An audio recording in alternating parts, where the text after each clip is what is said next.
September 18th, 1895, the auditorium is packed, and everyone's staring at me like I'm about to either save or destroy everything we've been working for. The organizers are nervous about letting a black man speak at this Cotton States Exposition, but they need to show progress to northern investors. My people in the balcony, some are praying I'll demand justice, others are terrified I'll say too much and make things worse. I'm about to give a speech that'll either make me the most celebrated or most hated black leader in America. No pressure, right? My name is Booker T. Washington, and this is the AP US History My Story podcast. So here's the thing about playing chess when your opponent owns the board, makes the rules, and can flip the table whenever they want. You gotta be strategic as hell. I was born enslaved in Virginia around 1856, and after emancipation, I literally walked 500 miles to attend Hampton Institute because I was that desperate for an education. Worked as a janitor to pay my way through school.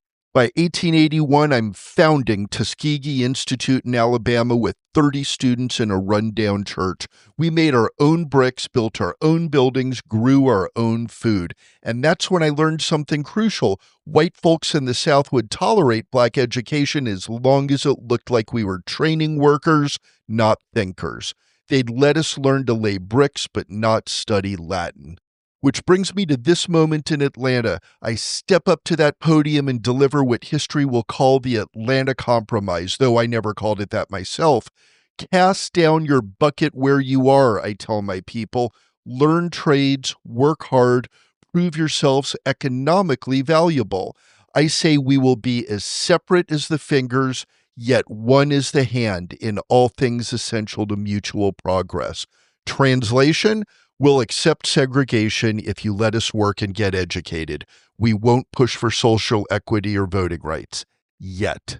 The reaction is immediate and intense. White newspapers call me a genius. Northern philanthropists open their wallets. I become the most powerful black man in America, controlling millions in donations, deciding who gets federal appointments, basically becoming the CEO of Black America. But W.E.B. Du Bois, that Harvard-educated brother, is pissed. He'll spend the next decade dragging me about how I'm selling out the race for table scraps. And honestly, he wasn't entirely wrong. But here's where it gets spicy. While I was publicly playing the humble accommodationist, I was secretly funding legal challenges to segregation. I used my connections to build Tuskegee into a powerhouse, trained thousands of black teachers, farmers, and craftsmen. When President Teddy Roosevelt invited me to dinner at the White House in 1901, Southern newspapers lost their collective minds. But that dinner showed my people that we could sit at any table. We just had to be strategic about how we got there. So I became the most powerful black leader in America for the next 20 years, which is like being the tallest building in a city that won't let you build above 3 stories. I advised presidents, controlled millions in philanthropic dollars, and built an educational empire. But I also had to watch as every compromise I made got twisted into further oppression. They took separate but equal and gave us separate and deliberately unequal. I died on November 14th, 1915, probably from exhaustion because of carrying the weight of an entire race's expectations while walking a tightrope. Du Bois wrote my obituary, and even though we beefed for decades, he acknowledged that I did the best I could with the hand I was dealt.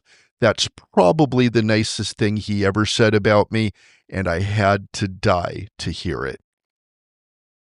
Like, follow, and share the AP US History My Story podcast, because these stories hit different when you hear the original voices that shaped our country.